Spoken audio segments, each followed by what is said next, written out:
can buy and sell pretty much anything on secondhand platforms, including homes these days, but there are some things you should be cautious of. Right. So I do scroll on those platforms and do see homes for rent and for sale. And I'm like, I mean, that's an interesting way to get rid of the middleman fees, but do you know what you're doing? I don't know. I mean, I definitely wouldn't. So, cautionary tale. So, in Gwangju last month, Mr. Chang was looking for a new home to rent, found one on a secondhand platform, and contacted the owner directly. The owner said, "Oh, I actually live out of town, but you can check it out. It's empty. Here's the door code." Okay. Yeah. So far it sounds cool. good. He did, loved it, and signed a lease. They actually had plans to meet in person. However, on the day of, the homeowner, soon-to-be landlord, said, "Oh, I'm sorry, something came up. Let's sign this electronically." These days, there are apps and websites that do that. It is common. They did, and Chang wired 20 million won in deposit plus the first month's rent. And he moved in, so he's actually living there. Okay. But then some time passed. There was a maintenance issue. Sure. So he tried to get in touch with the owner. Couldn't. Odd. So he then spoke to the apartment's maintenance office and then found out something's off. That's not the owner. So the real landlord, so Chang signed a lease with a man. The landlord is actually a landlady. Oh, it's a woman. It's a woman. Same name. Completely different people, though. Oh my gosh. That is so scary. Something happened. Right, because you talk about like the signing electronically. I just signed electronically. However, not here, but I signed my other works contract electronically. But yeah, I know. But by the way, we had real estate agents and they came in person. Right, and we were there in person. So what happened? So this is a very intricate scam operation. Yes. So the home was on that platform for cheaper than market price. But here's the thing. That fake landlord had the right door code, right? How did they get the door code? Yeah, the victim thought he had to have been the owner. Of course, there's an investigation going on, so we'll find out. Yes. But in the signing process, the scammer gave a forged ID with a fake name that matched the name on the deed because the names were the same. Okay. Fake address. Apparently, that the resident registration number was off. But, I mean, do you check? No one checks that. Not yours, but do you check the other person's? Yes. And okay, so we should. We all should. I did. There we go. So a lot of people sometimes still don't. So yeah. So not many people would check that. But I mean, obviously, here's a reminder to check. Every single figure on an ID. In this particular case, it worked out. It wasn't the worst case scenario. The victim of the scam, he is still living at this apartment. He signed a new lease with the actual landlady. Yes. He's paying her the rent. But then he paid the scammer 20 million won in the deposit. So there's currently no way for him to get that money back. Oh, no. So the police suspect that this scam happened after the scammer somehow got a hold of the door code. Maybe he too kind of pretended to be a home buyer and tried to get the door code that way. We'll have to find out. This is such a terrible story. Apparently there are, you said you've scanned, secondhand platforms. Many homes for sale or for rent via these platforms. Right. So last year, there were over 59,000 real estate transactions, homes sold or rented via 당근 market, having jumped by 200 times in the past 4 years.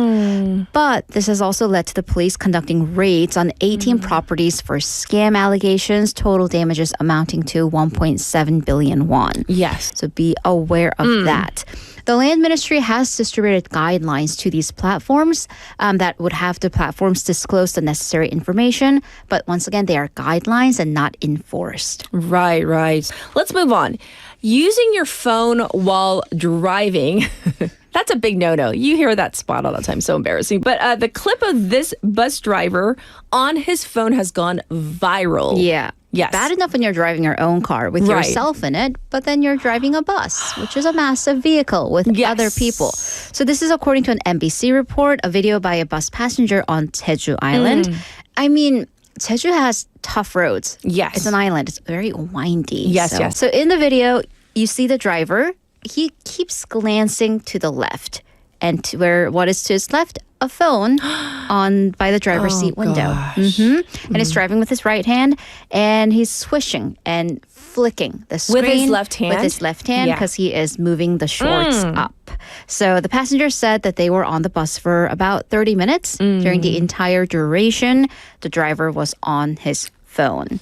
The passenger added that looking at your phone while driving the bus with about a dozen passengers on there endangers not only yourself but the passengers but also those around you.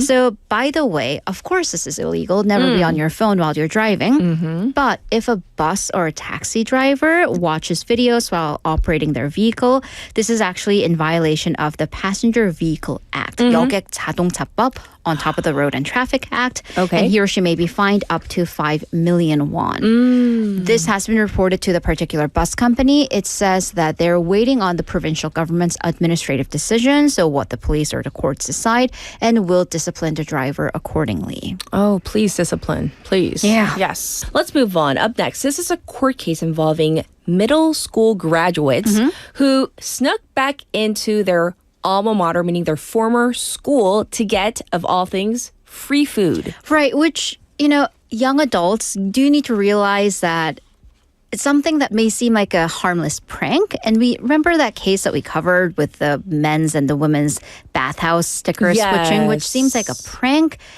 Isn't. And once you do reach legal age, you do bear consequences. Yes. So things that may have flown when you were 16 years old don't. So Suwon High Court ruled against the defendants.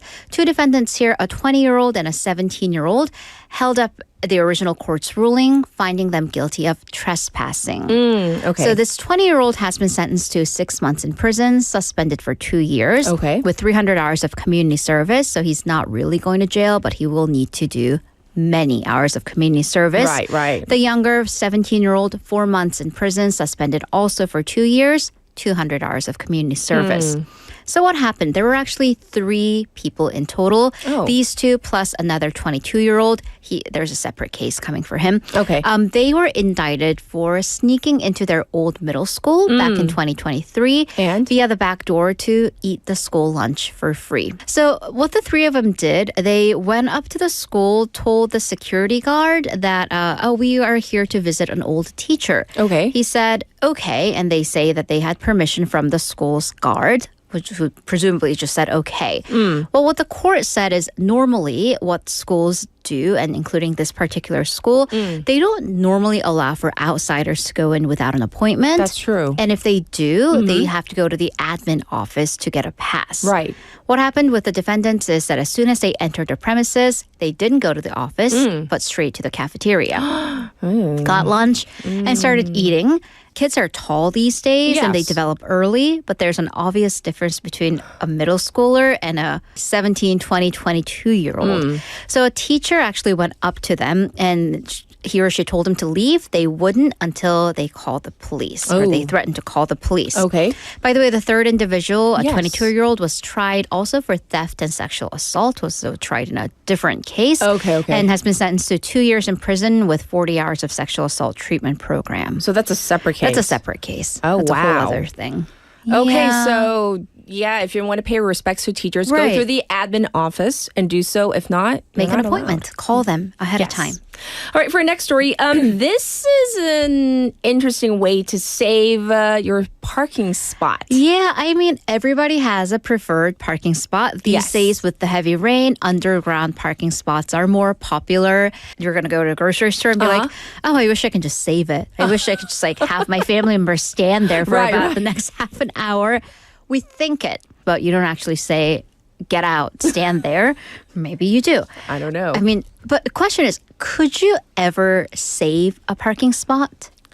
I don't know. Like circumstances, any circumstances? So, Yes. according to this online community post that's going viral right now, Okay. somebody saved their spot at a public parking lot, 공영 at a 주차장, public, okay. with a bicycle. Exhibit A, I present you. Well, and then there was a bicycle, a chair, and What is it that? seems like a stroller. Any case, so someone had, well, I guess parked their bicycle, put down a chair, a stroller on a parking spot. Yes. And then you see a sign on the bike. It says, 죄송합니다. I'm sorry. We'll be back soon. Please don't move this. I live around here. Around? You said it's a public parking It's a public parking lot. My immediate response was like, 그래서요. So what? Like everybody else lives around there too. So yeah, interesting. So netizens said, I do enjoy the comment threads on these sort of Those are the best. absurd stories because. Yes. One person said, honestly, those type of people, I never want to encounter them in person ever in my life. Interesting. They took a lot of effort to move It's not just those one thing, but things. there's like 3 kind of big items. I mean, the things with the wheels, I understand, stroller and the bike, but where'd you get the chair? Chair, Right, car. you just have it in your car for parking saving purposes? Okay. Maybe. It's not even a cone. I know.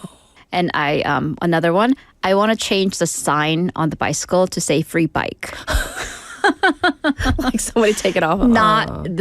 Actually that would be stealing. legal issues, but No. I'm just saying it's humorous. Yes. Yes. Well, thank you for going over all the Woggly news. We'll check in with you tomorrow. Thank you, Haley. Have a great day.